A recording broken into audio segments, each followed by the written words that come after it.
So another game, Alohin Capablanca. This is the match entirely dedicated to the Queen's Gambit decline.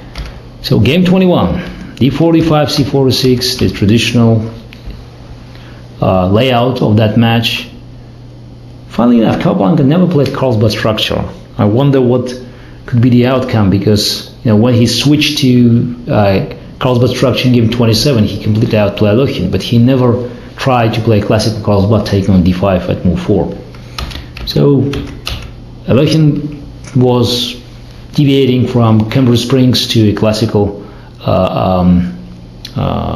Queen's Gambit, but he always tried to be more creative and more aggressive, so playing a6, and as we know now, c5 is the best move. Capablanca also switched to cd5, but in this game he played an innocent a3, and then after h6, bishop h4, Alohin took on c4, and his game was released after playing b5. So here there was a moment that nobody paid much attention to. Alohin played bishop b7, which looks natural, but in fact it allowed Capablanca to play b4, thus stopping black from releasing its game with c5. And all the recommendations that were produced by Alohin and other commentators, they were in my view not very convincing. And in the game, my great predecessors, I studied this moment and came to the conclusion that white could hope for an advantage. While after castle c5, black had no problems whatsoever. And of course, playing c5 immediately at move 11, black could avoid all this hassle. So c5, dc5, knight c5. I guess Capablanca, after a very complicated game 20, where he had an exchange in the after a very lively duel in the opening. The game was already discussed in one of the previous segments.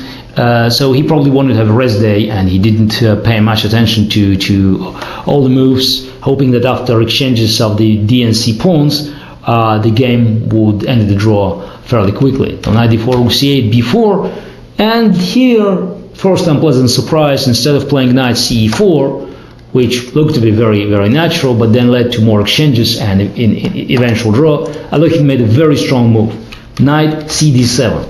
So it looks like a retreat, but in fact, going backward, Alohin pointed out that knight on c3 is not a good piece, because it stands on the way of white rook and it plays no active role. While black knight goes on d7 now could eventually appear on c4 either via b6 or via e5. So that's why we can consider that already white has certain problems to resolve.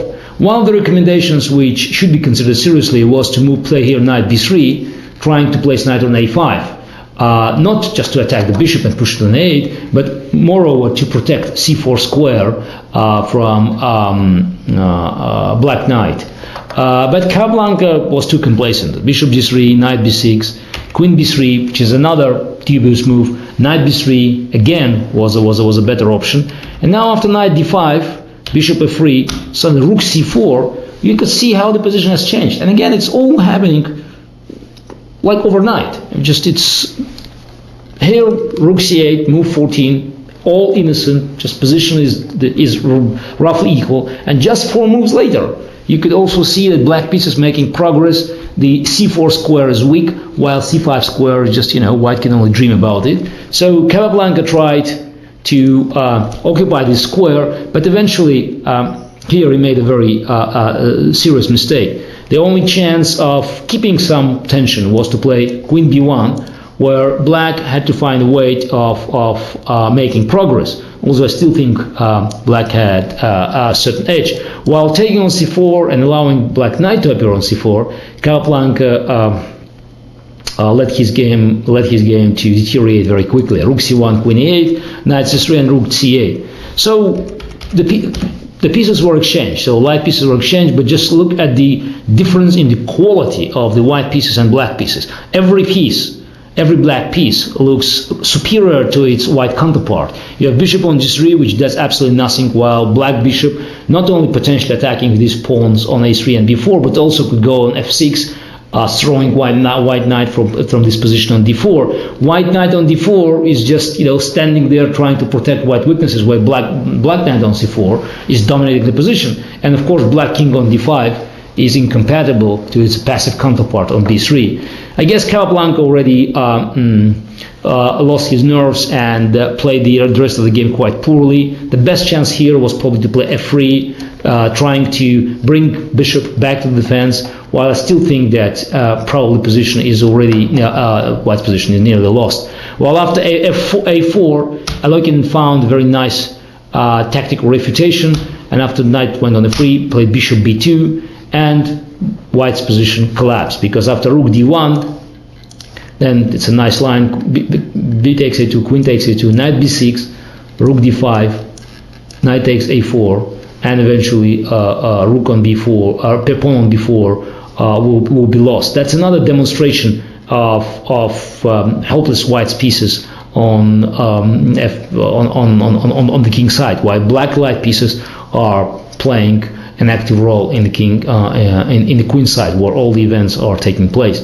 So Capablanca played rook e1, but then after rook d8, exchange on b5, h3, Alokin played e5, starting decisive advance in the center, rook b1, e4, and another mistake, knight d4, which stopped the agony. Knight e1 would be probably a better defense, but still after queen d2, queen c2, exchange, and rook goes on d2, the result of the game is predetermined. So knight d4, bishop takes d4. Now after e takes d4, queen takes d4, bishop f4, queen d3, the game has of course no interest for us to analyze. It will be lost. Capablanca played rook d1, and after simple knight d3, resign. So an amazing game because Capablanca was totally outplayed by Alokin. Just after a very, very quiet opening, after virtually position where many players could, even modern players, could consider offering a draw as a logical result of this quiet development, while the great minds could always spot some potential weaknesses, some minor details, nuances that could allow them to develop initiative, which is not yet shown on the surface, but is just hiding somewhere in the bushes, waiting for a hunter to find it and present the new concept in the game.